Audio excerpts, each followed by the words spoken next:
तर मग मंडळी, तुमच्याकडे या भाजीला काय म्हणतात किंवा तुमच्याकडे ही भाजी कशाप्रकारे बनवतात हे मला कमेंट करून नक्की सांगा. तर मी इथे आमच्या इकडे या भाजीला म्हणतात वालाच्या शेंगा किंवा घेवड्याच्या शेंगा पण काही काही भागामध्ये म्हणतात, पण आमच्या इकडे याला वालाच्या शेंगा म्हणतात. तर मी मस्त बाजारातून अर्धा किलो फ्रेश ताज्या वालाच्या शेंगा आणून स्वच्छ मस्त किड्या आळ्या बघून निसून घेतल्यात आणि स्वच्छ पाण्यामध्ये स्वच्छ धुवून घेऊन चाळणीमध्ये निथळायला ठेवल्यात. इकडे कढई गरम करून घेतली, त्यामध्ये 2 पळी तेल टाकायचं, जिरे मोहरीची फोडणी द्यायची, 10 ते 12 ठेचलेल्या लसूणच्या पाकळ्या लालसर रंगावर परतून घ्यायच्या, जगभरातले तुमच्या आवडीचे मसाले टाकायचे, काळा तिखट, लाल तिखट, धना पावडर, हळद.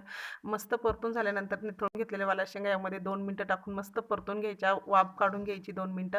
परतल्यानंतर यामध्ये अर्धा ग्लास पाणी घालायचं, चवीपुरतं मीठ घालायचं आणि 10 मिनिटं झाकण ठेवून शेंगा छान शिजून घ्यायच्या मऊसूत अशा. मऊसूत शिजल्यानंतर त्यामध्ये भाजलेल्या शेंगदाण्याचा कूट, कोथिंबीर टाकून 2 मिनिटं मस्त मसाला शेंगा परतून घ्यायच्या. मसाला शेंगा तयार. बाजरीच्या भाकरीबरोबर खायला या आणि सबस्क्राईब करा.